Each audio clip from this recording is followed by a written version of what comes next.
Hello friends आशा करिছো আপোনালোক সকলো ভালে আছে বহুদিন ভিডিও কৰিব পৰা নাই আসলতে সময় একেবাৰে নাই হয় একেদিন খুবেই ব্যস্ত আছিলো তাৰ মাজতে ভাবিলো আজি যেহেতু দেওবাৰ আজি আপোনালোকৰ বাবে এটা ভিডিও বনাও খুব কম সময়ৰ ভিডিওতে ভিডিওটো বনাবলৈ মই চেষ্টা কৰিম আৰু খুবেই উপযোগী হ'ব বুলি আশা কৰিছো আপোনালোকৰ বাবে এই ভিডিওটো আজি মই আপোনালোকক ক'বলৈ লৈছো স্পন্ডিলাইটিছৰ বিষয়ে বৰ্তমান স্পন্ডিলাইটিছটো দেখা যায় সকলোৰে থাকে কিয়নো আমাৰ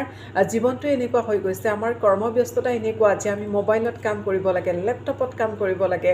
টিভিও আমি বহু বেছিকৈ চাওঁ শিশুসকলে গতিকে এই সমূহ কৰাৰ ফলত আমাৰ কি হয় আমাৰ পিছফালে এটা বিষ অনুভৱ হয় বা স্পন্ডিলাইটিছত আমি আক্ৰান্ত হওঁ আৰু স্পন্ডিলাইটিছৰ পৰা উপশম পাবলৈ হ'লে আপোনাক চিকিৎসকে যিসমূহ নকৰিবলৈ ক'ব আপুনি সেইসমূহ নকৰাকৈ থকাটো আপোনাৰ বাবে কঠিন হৈ পৰে যেটো মই কৈছোৱে যে কৰ্মব্যস্ততা গতিকে আপোনালোকে কাম কৰিবই লাগিব মোবাইল আপোনালোকে চাবই লাগিব বা ল্যাপটপ আপোনালোকে চাবই লাগিব তথাপি কিন্তু আপোনালোকে যিমান পাৰে এৰাই চলিবলৈ চেষ্টা কৰক অদৰকাৰত আপোনালোকে বেছিকৈ নাচাব সকলোৱে যেহেতু আজিকালি স্পন্ডিলাইটিছত ভুগিছে জীৱন বয়সীয়াল লোক হওক তেওঁলোকে সুন্দৰকৈ জীৱনৰ আধা সময় পাৰ কৰিলে কিন্তু এতিয়া হয়তো মোবাইল বেছিকৈ চাই থকাৰ ফলত তেওঁলোকৰো বিষ অনুভৱ হয় খুব সৰু সৰু ধুনীয়া এক্সাৰসাইজ আছে স্পন্ডিলাইটিছৰ কাৰণে আপোনালোকে ইন্টাৰনেটতো যেহেতু সকলো উপলব্ধ আপোনালোকে সেইসমূহ কৰিব পাৰে সেয়া কৰিও কিন্তু আপোনালোকে স্পন্ডিলাইটিছৰ পৰা উপশম পাব পাৰে আৰু যিসকলে ৰেকি কৰে তেওঁলোকৰ বাবে মই স্পেচিয়ালি এই ভিডিওটো বনাইছো কোনকেইটা পইণ্টত বা কিদৰে আপোনালোকে ৰেকি দিব তাৰ বিষয়ে ক'বলৈ লৈছো কাৰণ মই দেখিছো বহু লোকৰ ৰেকি শিকাৰ পিছতো কিন্তু কনফিউজন বহুত আছে বা কি ৰোগত ক'ত দিম কেনেদৰে দিম তেওঁলোকৰ কনফিউজন থাকে আপোনালোকৰ কনফিউজন সমূহ আপোনালোকে মোক কমেন্ট কৰিব পাৰে যিসকলে ৰেকি শিকিছে মই আপোনালোকৰ সমাধান দিবলৈ চেষ্টা কৰিম এতিয়া আহিছো আজিৰ বিষয়টো স্পন্ডিলাইটিছৰ বিষয়ত লৈ স্পন্ডিলাইটিছ যেতিয়া হয় প্ৰথম কথা যিকোনো এটা ৰোগ যেতিয়া হ'ব আপোনালোকে কাৰণটো বুজিবলৈ চেষ্টা কৰক যে কি কাৰণে আমাৰ স্পন্ডিলাইটিছ হৈছে আৰু যেতিয়া আপুনি কাৰণসমূহ জানিব সেই কাৰণসমূহত যেতিয়া ৰেকি দিব তেতিয়াহে আপোনালোকৰ সমস্যাসমূহ স্থায়ীভাৱে ভাল হ'ব আৰু মই যেহেতু আজি স্পন্ডিলাইটিছৰ কথা কৈছো যিকোনো ৰোগত যেতিয়া আপুনি ৰেকি দিব আপুনি সাধাৰণতে 21 মিনিটকে 21 দিন ৰেকি দিব তেতিয়াহে কিন্তু সুফল পোৱা যায় দুই এদিনতে কেতিয়াবা সুফল পায় আমাৰ যিবোৰ এলাৰ্জি হওক বা খপককৈ আমি দুখ পাইছো তেনে ধৰণৰ অসুবিধা তেনে ধৰণৰ সমস্যাত আমি ৰেকি দি আমি 21 মিনিটৰ ৰেকি দি এদিনতে সমস্যাটোৰ পৰা ভাল কৰিব পাৰো কিন্তু সেই সমস্যাটোৰ যদি কিবা থাকি যায় তেনেহলে কিন্তু সেই সমস্যা একো আপোনাৰ পুনৰ দেখা দিব পাৰে গতিকে আপোনালোকে সমস্যাটো ক'ৰ পৰা আৰম্ভ হৈছে উৎপত্তি স্থলটো আপোনালোকে ৰেকি দিবলৈ চেষ্টা কৰক তে স্পন্ডিলাইটিছটো তেনেদৰে কি কাৰণত হয় সেইসমূহ কাৰণ যেতিয়া আপুনি জানিব তেতিয়া আপুনি বুজি পাব যে আপোনাৰ কোন কেইটা চক্ৰত ৰেকি দিব লাগে কথাখিনি নিশ্চয় বুজি পাইছে যদি কোৱা খৰ হৈছে আপোনালোকে নিশ্চয় মই বুজি পাইছে বুলি আশা কৰিছো গতিকে আপোনালোকে কোন কেইটা চক্ৰত ৰেকি দিলে আসলতে স্পন্ডিলাইটিছ ভাল হয় সেয়া আপোনালোকে বুজিবলৈ চেষ্টা কৰক প্ৰথম কথা আমাৰ ডিঙিৰ পিছফালে স্পন্ডিলাইটিছৰ বিষটো হয় গতিকে নিখনদেহে আপুনি জানে যে আপোনাৰ থ্ৰোট চক্ৰত আপুনি ৰেকি দিবই লাগিব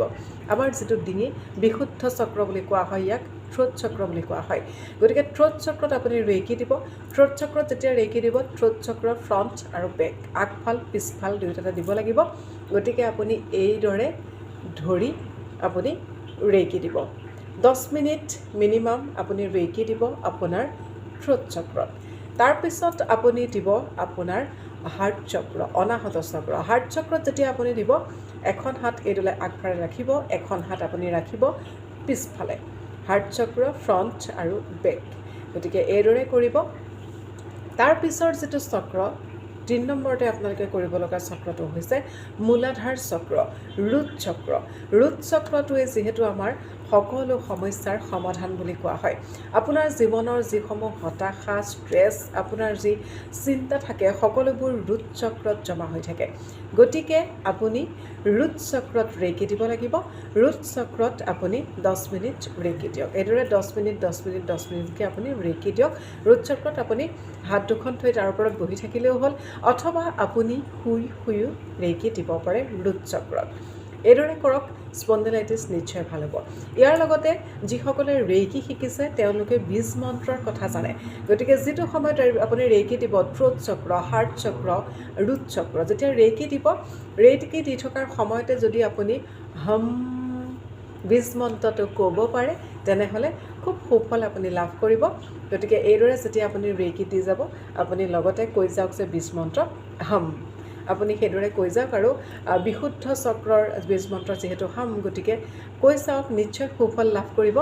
যিসকলে ৰেকি শিকিছে তেওঁলোকৰ এনেধৰণৰ কিছু কনফিউজন থাকিলে মোক কমেণ্ট কৰক, মই আপোনালোকক নিশ্চয় সমাধান দিবলৈ চেষ্টা কৰিম। কৈছোঁৱেই, যিকোনো এটা সমস্যালৈ যেতিয়া এগৰাকী ৰোগী আপোনাৰ ওচৰলৈ আহে বা আপুনি যেতিয়া পৰিয়ালৰ যিকোনো সদস্যক ৰেকি হিলিং দিব লগা হয় তেতিয়া আপুনি সদায় কষ্ট বিচাৰিব, কাৰণটো বিচাৰিবলৈ চাব যে কি কাৰণে বেমাৰৰ উৎপত্তি হৈছে। সেই কাৰণটোত আপুনি ৰেকি দি উৎপত্তিস্থলটো আপুনি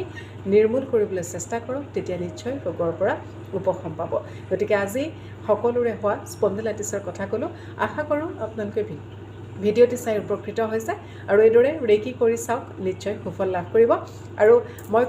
কোৱাৰ ধৰণে আৰম্ভণিৰ পৰা এনেকৈ কৰিব যে কথা নাই, ৰেকি কিন্তু কল কৰি ল'ব লাগিব, সেইটো কথা মই কোৱা নাই। গতিকে কনফিউজন নহ'ব, ৰেকি কল কৰি ল'ব, কল কৰাৰ পাছতহে এইকেইটা চক্ৰত আপোনালোকে হিলিং দিব, স্পণ্ডিলাইটিছ দূৰ হ'ব। গতিকে আশা কৰিছোঁ ভিডিঅ'টি চাই আপোনালোকে ভাল পাইছে। কমেণ্ট কৰি জনাব, আৰু যদি বেলেগ কোনো ৰোগৰ বিষয়ে আপোনালোকে মই হিলিং প্ৰচেছ কোৱাটো বিচাৰিছে তেনেহ'লে কমেণ্ট কৰিব বুলি আশা থাকিলে ভিডিঅ'টি চোৱাৰ বাবে সকলোকে ধন্যবাদ জ্ঞাপন কৰিছোঁ।